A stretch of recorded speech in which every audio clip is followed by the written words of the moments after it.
So I'm here with famous filmmaker Davis Guggenheim. I'm smirking when you say this famous. Okay. You are. Inconvenient Truth, Waiting for Superman, Great Teacher Project, amongst others. But just to rewind, and I'd like to talk more about, frankly, all of the stuff that you've worked on. But how did you get started? I've always been fascinated when I see people who are filmmakers. There's not a traditional career. How did you get started? My father was a great documentarian. No one knew who he was. He rode his bike to work, but he made all these great social justice documentaries, and he was my hero. But after college, I moved to LA to not make documentaries. What did you do in college? What did you think you were going to do? I was a history major, and I wanted to get out of my father's shadow. And I moved up to Hollywood. I'm not going to make documentaries. But did you have an idea of what you were going to do? I was going to make Hollywood movies. He makes documentaries. I'm going to be a hotshot Hollywood director. But you had embraced this filmmaking aspect of your, Yes. That's not as big of a departure for most people. That seems still pretty close. So kids of doctors can become a lawyer. Kids of lawyers can become an accountant. But no one is a kid of a documentarian and becomes a doctor.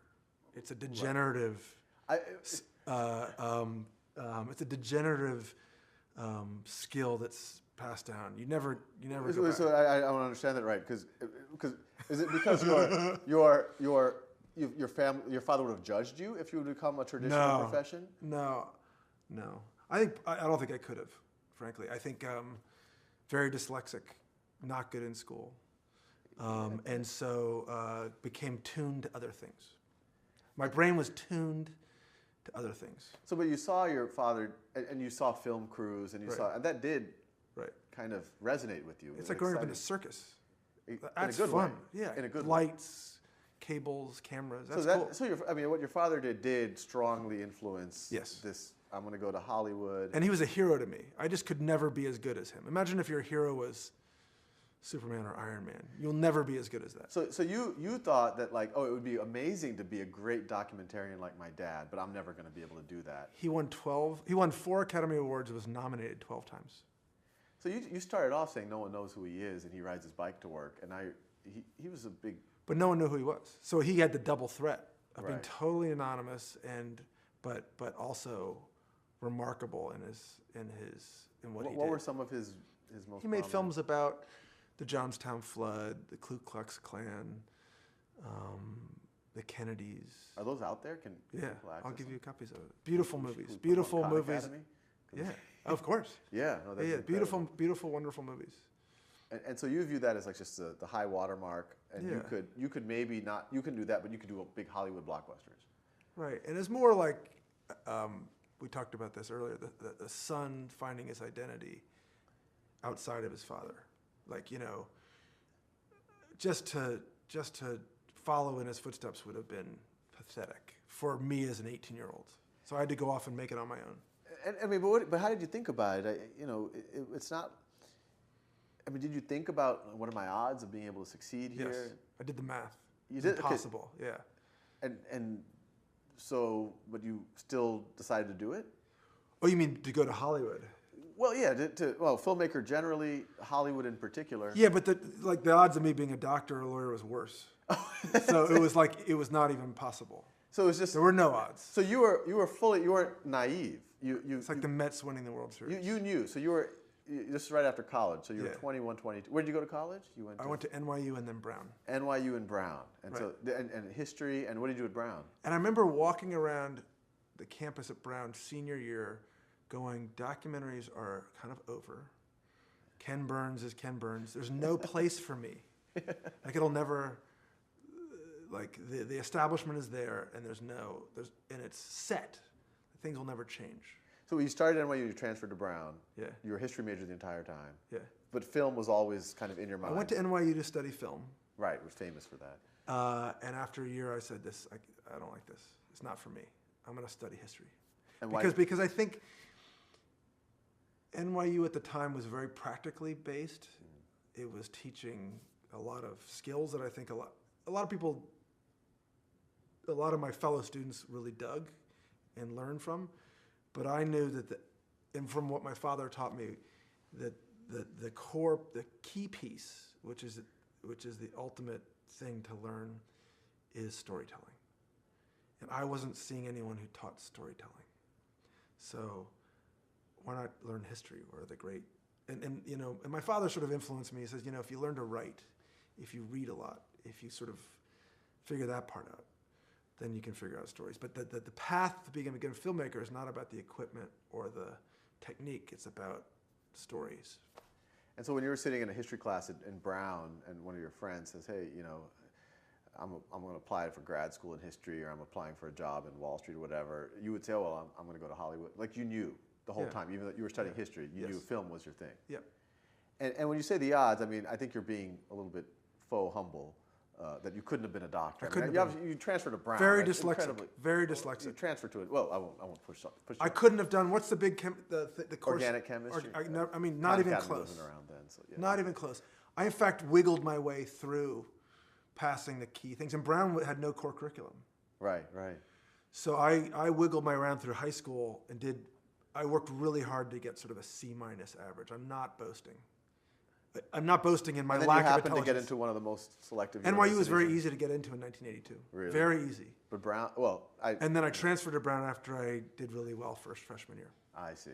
So I was ambitious, but not a good student. Interesting. So anyway, so you get to Hollywood. I'm suspicious of all of this, even that it's absolutely true. Okay. I really could not have been a doctor earlier. And did you go to Hollywood? I mean, what are you telling yourself? It sounds like you knew the odds. So the arc. I'll give you a quick arc. Yeah. Assistant to somebody. Working. Small jobs. 10 years, and I finally get my break, and I sold a script that a friend of mine wrote to Warner Brothers. I was going to direct it. My big break. It was a training day with Denzel Washington. Wow, that's a huge move. And I got fired. I get fired. I don't even get to meet him. I don't get to meet Denzel Washington. I get fired. This is my dream. This is what I'd worked towards for 10 years. And it was for all the wrong reasons. And I bought into this Hollywood system. I thought if I was a good soldier, it would pay off to me, and if I did everything right, and it was going to be a great movie, and it was a great movie, and I was the only one who wanted him in the role, and I got fired, and I was so disillusioned. I hit rock bottom as a person and as a director that I said, screw it, and I bought a little $800 high-8 camera. I said, I'm going to make a movie about people I like. And I made this film about first-year teachers called The First Year, first thing I ever did. And I drove to all these public schools all around Los Angeles and Compton and Watts and East LA. And I made my first movie, a documentary. And it just felt right, and you were able to do it, and it was mine. And the great thing about documentaries is you can control the means of production. Yeah. And that was the beginning of it. Now, all the means of production that we use to make our documentaries can be done in my office. Right. In a way that they couldn't have been done, even in documentaries, only a few years earlier. But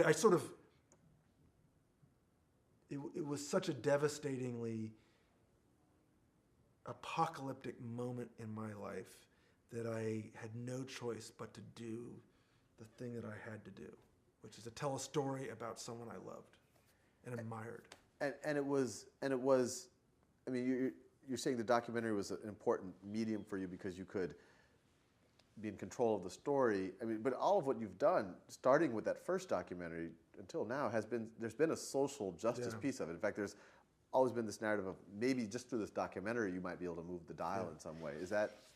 Well, my father had some part of that because he did a lot of social justice documentaries.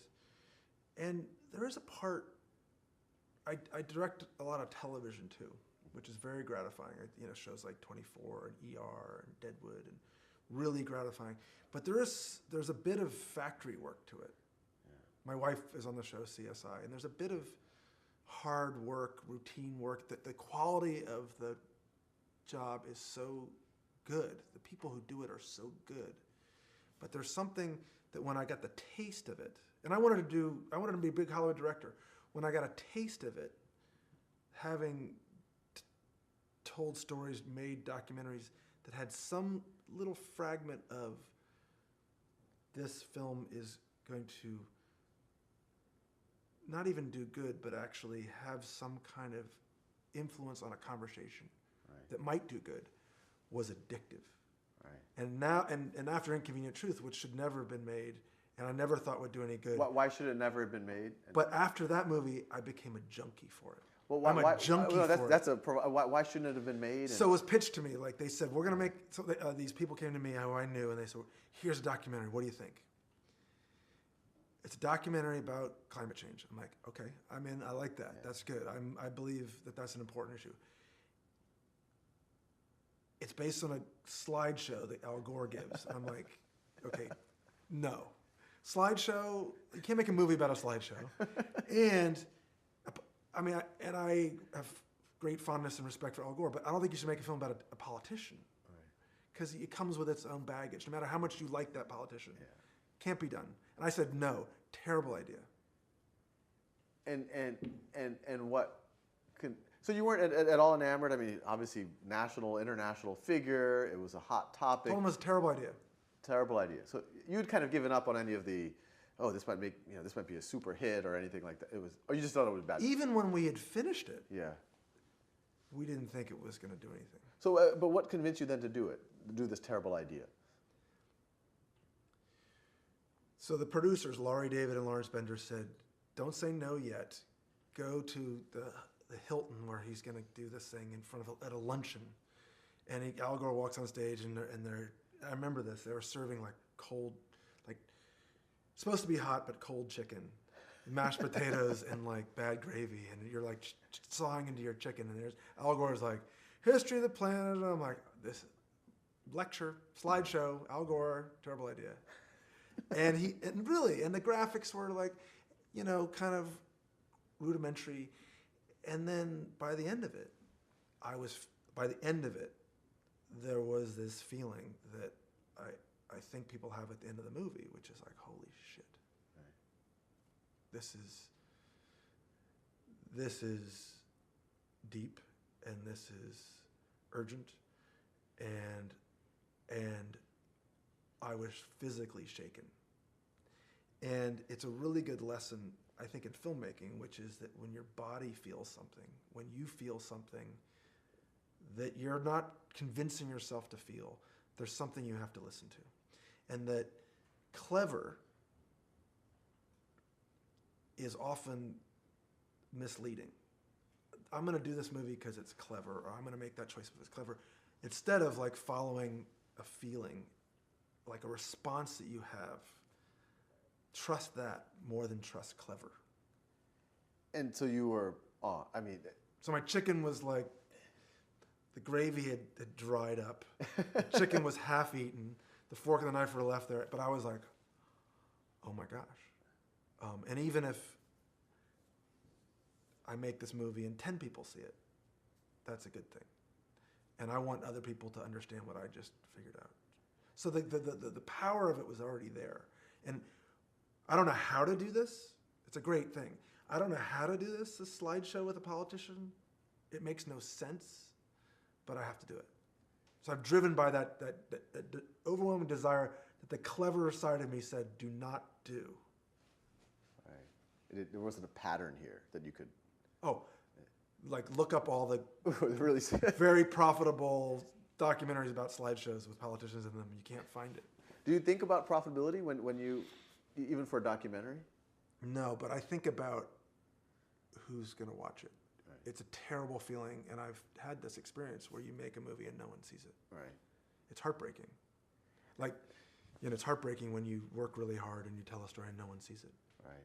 But then you do it, and it goes where, frankly, documentaries have never gone before. It turns into a mainstream movie. Right. And does that change how you perceive yourself, what you do, what your next project was going to be? It puts more pressure on you when you've had a successful film and there's a sort of expectation on the next film. I mean, that film, regardless of where someone is on the political spectrum, I mean, that changed the discussion. That moved... Yeah. And that's a lot of it, a huge portion of it is Al Gore's work in building that slideshow. huge part of it. And lightning did strike. Like it landed right when President George W. Bush was starting to fall from grace in the public's mind. And so that was helpful. And people were starting to reconsider Gore in his story. Everything that sort of, and Katrina had just happened. So all these things sort of fit. So it wasn't, the success of that movie was not necessarily about any of the filmmaking. I think it was actually had very little to do with it. Well, we can debate that, but the filmmaking worked. Yeah, and so the experience worked. Yeah. I'm not saying filmmaking was poor. The filmmaking worked. The audience experienced what I hoped they would experience, but its success had very little to do with the filmmaking. And so now, do you feel pressure that you kind of have to do something of that magnitude again, or? It's not so that I feel like I have to. I probably will never do it again, but I'm a junkie for that feeling. But you kind of did it again with Waiting for Superman. I mean, that was another movie that really entered the national conversation. In a different way. I mean, it's a more complicated experience because it had more controversy involved in it. But it's not about box office. It's about having a feeling like if I tell a story, maybe the conversation will change. That's exciting. Maybe people with this movie will think, maybe we change their minds about what a teacher is. That'd be cool. No, it's true. Well, I mean, actually, it's funny. I can ask you a question that I've always wondered when Waiting for Superman. Why was it called Waiting for Superman? Where did that? Was it you? Was it someone else? So Jeffrey Canada had this great thing. Jeffrey Canada started this incredible school in Harlem, and he talked about when he was a kid. The heartbreaking moment of his life was when he realized that Superman wasn't real, and he was this kid in the projects, and he thought that Superman could come and help him and give him some power, and save him. And the day he realized that Superman wasn't real, like I see. And so he sort of had that metaphor already, and I didn't come up with the title. Leslie Chilcott, the producer, did, but it was like, wow, we're waiting in the same way he was waiting for Superman. And now that you've done, I mean, frankly, several of these, I mean, whether or not you admit it, especially in certain, you're a household name. I mean, is there a temptation to, in like 3 households? Well, no. You have 6 million households. I got 3. I don't know. Well, just make that assumption. I mean, is there any temptation to go back? I mean, there must have been a little bit of part of the Hollywood movie, the computer graphics and the real, there's no temptation to do Transformers 4?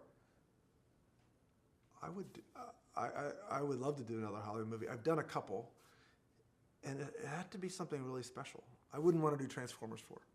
And so there's so much work. Yeah. And Michael Bay is so good at that. Yeah, no, I'm not. It's not that Michael Bay needs to be replaced or anything. No, but I'm saying like that's a different skill. Right. But I'm a junkie for that. I'd much prefer to make documentaries. Much prefer. So what would have to be true about a commercial film to have you do it? I watched my kids this weekend watch the movie 42 about Jackie Robinson. Yeah. And that did something very different, but did something that I love in storytelling. That, like, they got to see a moment. And it's a true story, but it's fictionalized. But they just saw a great story, and they learned. Learning is not the word. They're connecting to the world. They're connecting to the human experience in a way in which sometimes movies can do. And when that happens, that's pretty great. And if I'm part of that, that's cool. And do you think, I mean, you started off wanting to do Hollywood movies. Do you think you're inherently better at one of the 2 types? I made 2 feature movies, and I would call one a C- and the other a D+. Would you mind saying what those movies So are? one was called Gossip, a movie called Gossip, which is it's a sort of a genre movie. It's okay. I did a pretty good job. And the other one was a movie called Gracie, which was it was pretty good. So you weren't really happy with how they turned out? I think I did a pretty good job. I think I would like a workman's job. Yeah. I would say I'm unexceptional as a feature director.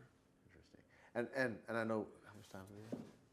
Yeah, 10 minutes. So the one thing I am fascinated, I mean, I'm personally fascinated, and I hope people listening to this would be too. I mean, that you kind of glazed over that 10-year period between college and your first almost break, but it ended up being this Yeah. thing that changed your Yeah. view of yourself in the world.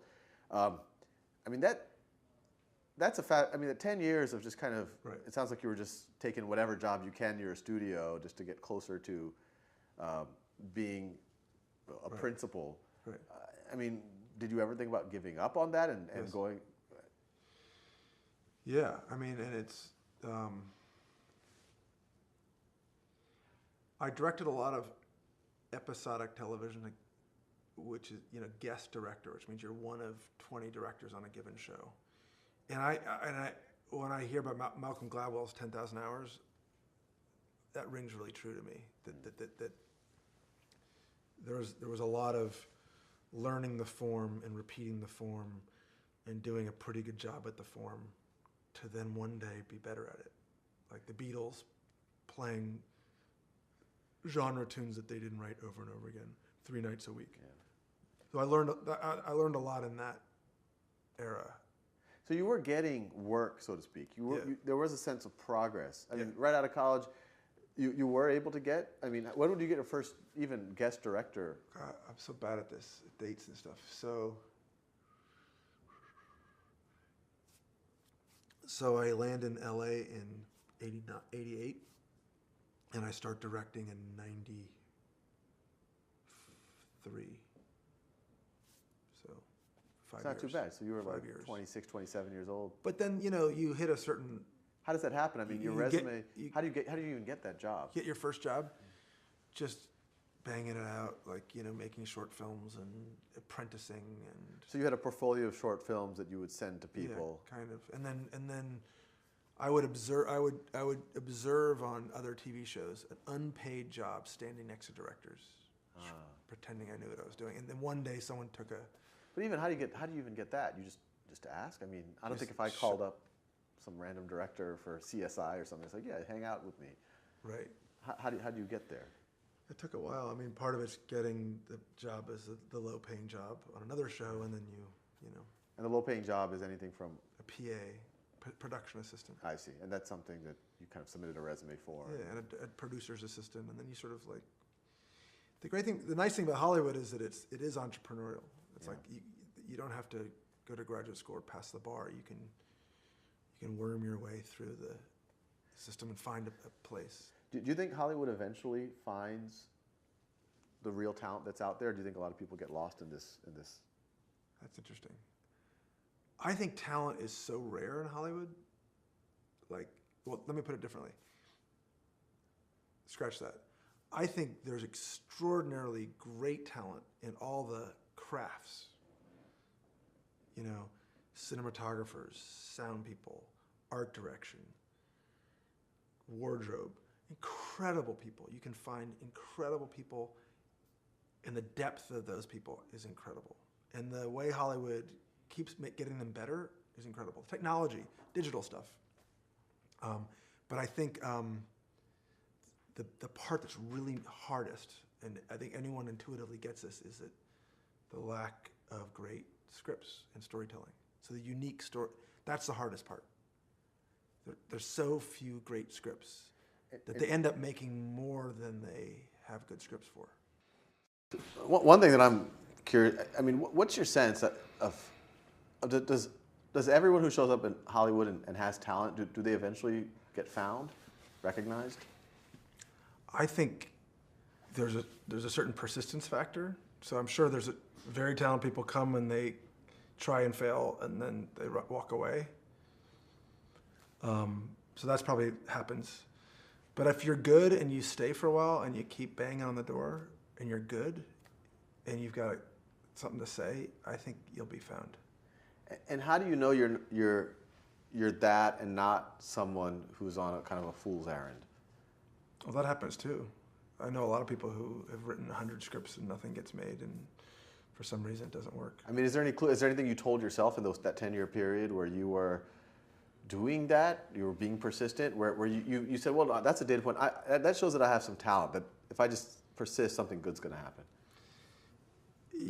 You're onto something. That question is the ultimate question, and it's like you don't know it till you see it.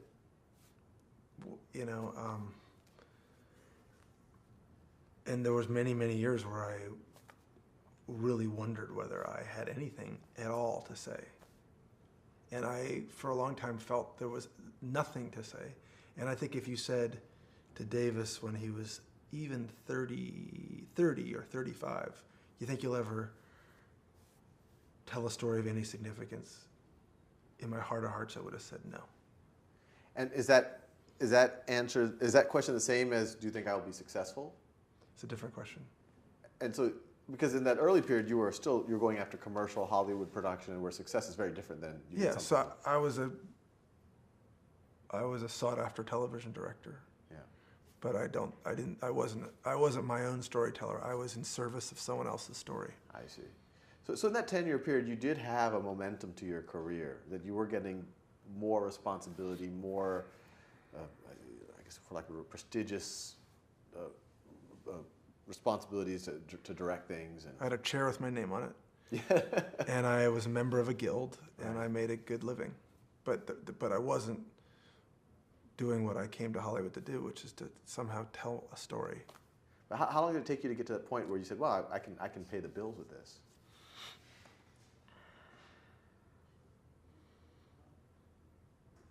8 years. Okay, so it's yeah. So the 10 felt like the longest 8 years of my life. So that 8 years, so there wasn't a period where you felt like, gee, I'm just going to stop this. Some of my friends went and became accountants, and they can buy a nice car, and they have a down payment on the house. Yeah, absolutely. And so I do think there's a persistence factor. There's sort of like showing up and doing the work and did you quit? And knocking on 100 doors for one to open. But you were so this whole 8-year period, you were just kind of just getting by with but there were film-related jobs that you were doing? Yeah, little jobs, and some of them were not paying well, and some of them were dead ends. But you didn't have to wait tables and that type of traditional story? I took some bad jobs. I edited a conference for the CIA. That seems interesting. So they had all the old spies come out and talk about the Cuban Missile Crisis, but they're all in their 70s and 80s, and they're at a Hilton, and the sound was bad, and they're standing at a podium, and they said, "Here's 30 hours of footage. Can you cut it down to 1?" And I did that. And that, I mean, on paper, it was a terrible job because it was never going to go anywhere. It wasn't going to do anything, but on a fascination level, it was great.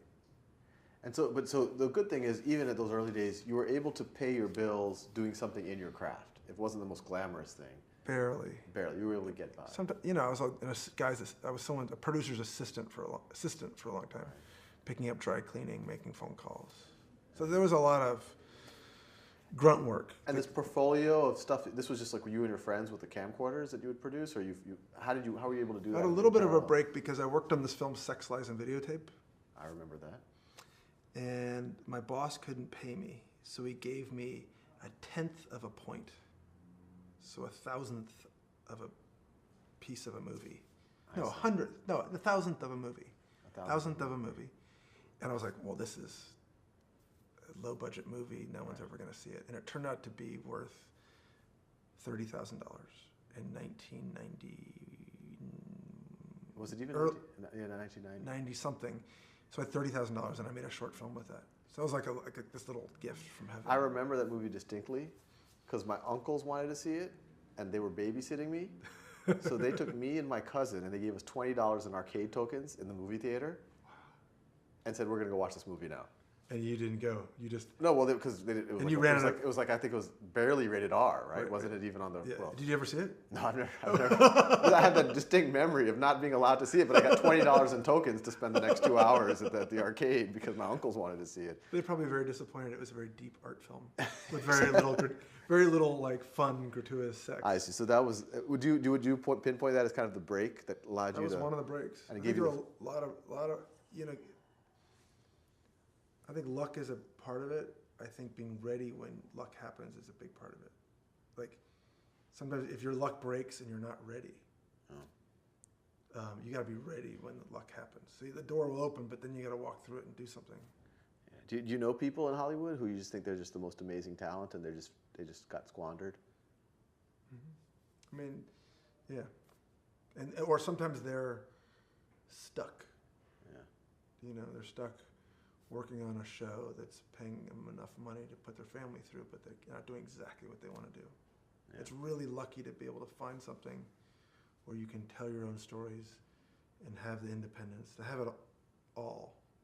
Sometimes it's like money and security, or doing your own thing and having your independence. There's always some combination of that. Very few people have both. Very few people have both. And you do now, though. You. Probably more. Documentaries don't make a. I make a good living, but not the kind of living you'd make if you were a big Hollywood dude. Right. But so there's a little bit of a compromise. But I picked independence and my own stuff over big name success and big money success. And there's always a sort of a choice between those two doors. And do you ever regret the choice you made? I think everyone is always thinks about that. They're sort of like reworking it in their brain. And I do. I think, well, what if I had done that? And what if, and you know, could I have, you know? But I think I've won the jackpot. Yeah. Because I love this job. I like being where you are, which is meeting people and asking questions and learning. The job keeps filling you up. Right. And the independence to sort of choose my stuff and the stuff I do is pretty great. Did your dad's passed away now? He saw my very first film that first year, the first film we talked about. And then what did he think of it? So that was one of the great memories I have, is that we were at a screening in Washington and I left to go to the bathroom. It was dark. And I saw him watch the movie, and he didn't see me watching him watch the movie. So I got to see him sort of watch my movie, and he was smiling and enjoying it. And I could tell that he liked it. Did he tell that to you later on? No, I just saw it, and you know, he was very effusive with praise. Yeah. But but kids start to hear that praise and they start to not believe it. Yeah. So I got to see it. I got to see it without him trying to praise me. I get to feel his praise without him having to give it to me. And so he was supportive of this the whole time that you were pursuing The this? movie I made was not the kind of movie he would make. It was the opposite of what he would make. And yet he still appreciated it. That was the best part. It wasn't making his movies. Because this wasn't a documentary. This was a documentary. Oh, this was a documentary. It was the first year. The first year. This was the first year. This you fully had made, right? Yeah. You made the commercial films after that. I made one of the commercial. Most of my television career was before that. Right. And he'd seen that stuff as well. Yeah. And he thought it was okay. What did your siblings do? Just out of curiosity. My brother's a filmmaker, and my sister's produced his documentaries. So you're right. You're right about that whole doctor thing. Oh, it just wasn't even a possibility. It's a degenerative thing. It's like you know, you can't undo. Not degenerative like being a doctor is bad. It's just that once your parent is a filmmaker, right? It's, doctors, teachers, great, but it's just hard to go back. Right. Maybe I'm using the wrong word. You're right. I don't Regressive. know. You're in. It's limiting. It's limited you to that universe. Right. Well, it's not a bad universe. Well, thank you. This was really fun. It's an honor to be in your office, sitting in your office. It's an honor to hear you say that.